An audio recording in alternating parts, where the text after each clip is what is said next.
Cameroun, Paul Biya, âgé de 85 ans et au pouvoir depuis 1982, a été réélu pour un nouveau septennat.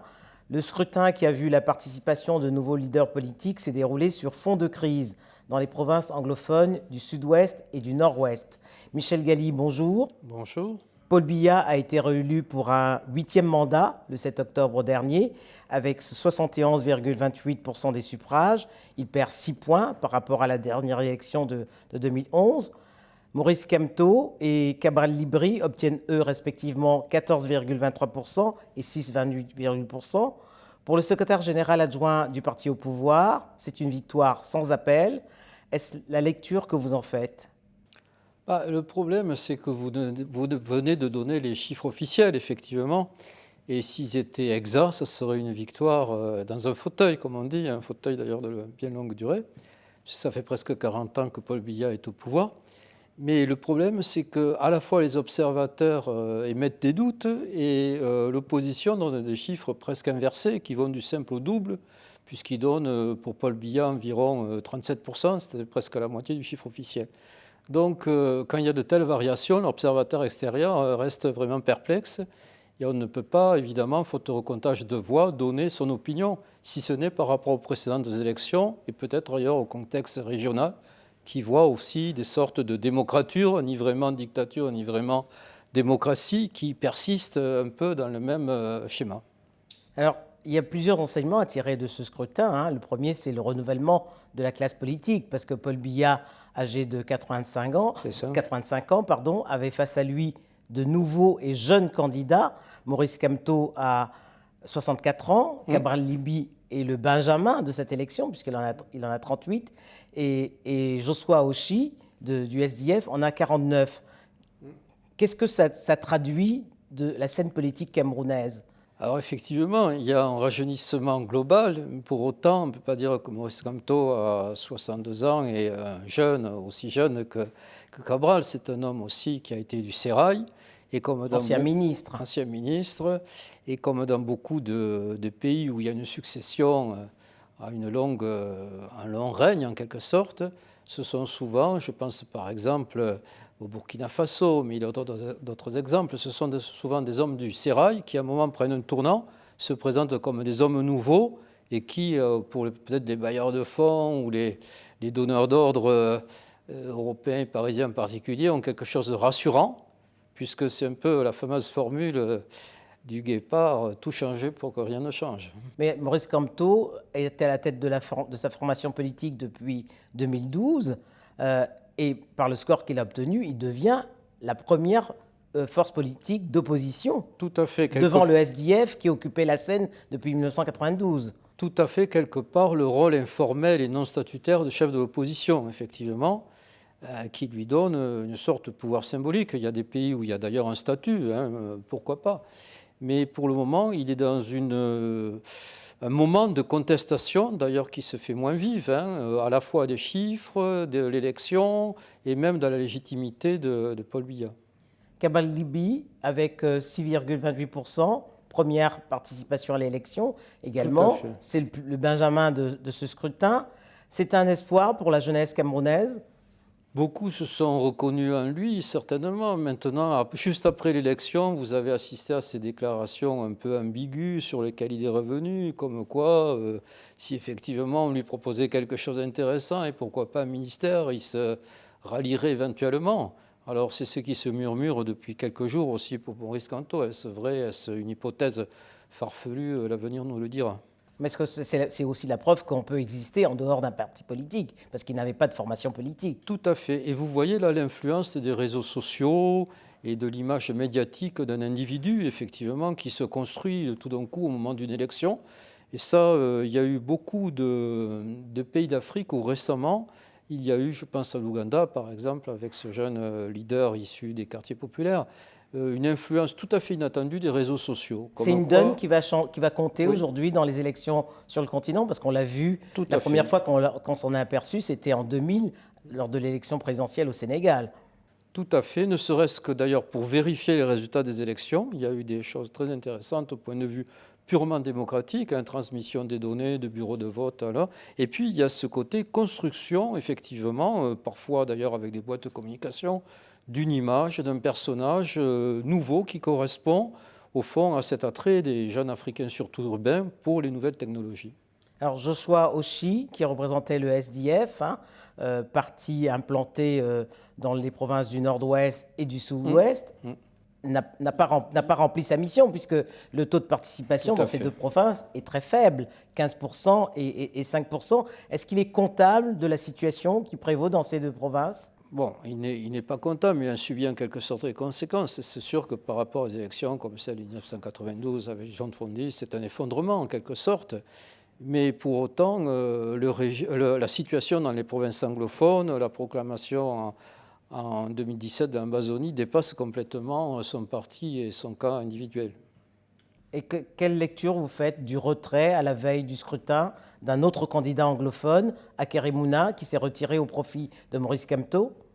Oui, il y a, je pense qu'on peut faire allusion ici à la RDC. Ces retraits de dernier moment, au fond, c'est un jeu politicien un peu anecdotique en apparence, qui se traduit, en termes peut-être de postes, d'avantages. Il y a des tractations plus ou moins discrètes, si ce n'est secrètes, mais je ne pense pas qu'il faille y voir une grande portée politique nationale.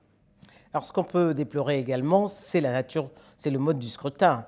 Le Cameroun fait encore partie de ces 7 États sur les 54 où le scrutin est à un seul tour. Un seul tour, comme par exemple au Gabon, et c'est sûr que ça ne facilite pas une démocratie élective qui passe par l'affrontement de deux tendances, de deux idéologies, de deux partis au second tour. Votre compatriote politologue Achille Bembe dit que toute cette Afrique centrale, c'est un peu un laboratoire de la France-Afrique qui est en retard quelque part sur ce plan-là par rapport, par exemple, à l'Afrique de l'Ouest ou d'autres aires, et que c'est une sorte de conservatisme, au fond, de dynastie ou de régime implanté sur la longue durée. Alors, ce qu'on peut également déplorer, c'est que le parti au pouvoir ne tire aucune leçon de cette élection, alors que sur le terrain, les choses ont changé. Comme dans beaucoup de pays, il n'y a pas vraiment, sauf de manière très artificielle, de programme de gouvernement. On vote pour un homme et non pour des mesures articulées avec un calendrier, etc., pour autant que ça puisse marcher en Occident. Et notamment, on a fait allusion plusieurs fois, pour les deux provinces anglophones, Ambazonie ou pas, il n'y a pas vraiment de renouvellement de politique à espérer. En tout cas, pour le moment, il n'y a pas d'engagement. Et c'est quand même désolant politiquement qu'il n'y ait pas de solution, un espoir vraiment politique apporté à la population. Mais on a écouté Paul Biya lors de son discours d'investiture. Il appelle quand même à l'unité. Peut-on espérer que la crise anglophone trouve un début de solution ? C'est ça, un appel à l'unité, c'est, comme vous le savez, que ce soit en Occident, en Afrique ou ailleurs, c'est un peu un rituel post-électoral. On appelle à l'unité, au calme, à la paix, à accepter les résultats des élections tels qu'ils ont été proclamés. Mais maintenant, tant que ça ne se traduit pas par des mesures concrètes, notamment pour les anglophones, en termes de bilinguisme, de postes, notamment à la magistrature ou l'éducation, ce que demandaient au début, en tout cas, les manifestants anglophones, c'est quand même pas très concret. Mais on voit bien que la répartition est immuable depuis la réunification. Le président est francophone, le Premier ministre est un anglophone. C'est ça, et puis il y a dans le parti au pouvoir, le RDPC, de nombreux anglophones aussi qui sont en quelque sorte ralliés. Mais alors je pense qu'il faut distinguer quand même les sommets de l'État, comme on peut dire, et puis quand même la sociologie dans les zones anglophones, dans la magistrature, dans l'éducation, etc. C'est deux choses quand même différentes. Mais ces revendications qui au départ étaient corporatistes sont aujourd'hui devenues des revendications politiques. Politiques et même indépendantistes. Alors là, je pense qu'il n'y a rien non plus d'original. C'est un conflit comme il y en a eu dans les pays voisins à base linguistique. C'est d'ailleurs peut-être terrible de voir que 50 ans et plus après les indépendances, cette bipartition anglophone et francophone soit aussi prégnante et provoque des rébellions, des mouvements armés, des mouvements indépendantistes. En 1991, Michel Galli à l'époque des conférences nationales. Le Cameroun avait fait le choix de ne pas le tenir de conférences nationales. Il a fallu les villes mortes pour imposer le multipartisme. C'est ça. 27 ans après, quelles leçons on peut tirer de l'évolution démocratique dans ce pays? Si je recite toujours quelqu'un pour qui j'ai beaucoup d'admiration, Achille Mbembe, il a des phrases très dures en disant « Le régime Biya n'a perduré que par la violence et les prébendes, c'est-à-dire la répression d'un côté et puis la répartition de la manne industrielle ou qui viennent des multinationales parmi son clan ou ses affidés en quelque sorte. Donc c'est quand même, on ne peut pas faire l'impasse dans tous ces pays d'Afrique centrale sur la répression, le trucage des élections et en même temps les récompenses, le clientélisme au minimum pour perdurer. Donc il y a ces deux côtés qui expliquent que, comme on dit, ce sont des pays où l'État domine la société. C'est-à-dire la société est divisée. Il y a la question ethnique, notamment Bamileke, qui concerne peut-être Maurice Kamto aussi dans les réactions populaires, qui font que c'est des sociétés très segmentées par rapport à un État qui est très dominant et qui écrase en quelque sorte les revendications potentielles. Les défis pour Paul Biya pour ce nouveau septennat? Vous savez, un dirigeant très âgé, le défi est peut-être biologique. On pense à Ali Bongo. Je me souviens que pour Bourguiba, l'opposition qui avait tout essayé et n'a réussi pas, disait on attend la solution biologique. Alors c'est terrible de se dire que les très vieux dirigeants qui n'ont pas préparé vraiment leur succession mettent non seulement leur famille, leur clan, leurs amis en danger, mais la stabilité même d'un pays. Et pour autant, ces responsabilités sont partagées. Je me souviens que j'ai échangé avec des dirigeants du Quai d'Orsay, à l'époque, pas forcément sur le Cameroun, mais qui disaient que ces vieux dirigeants, ils le voyaient comme une sorte de stabilité, voyaient à moyen terme. Mais à long terme, au moment où il y a une rupture, ça peut être plus dangereux qu'une alternance démocratique. Michel Gali, merci. Merci beaucoup.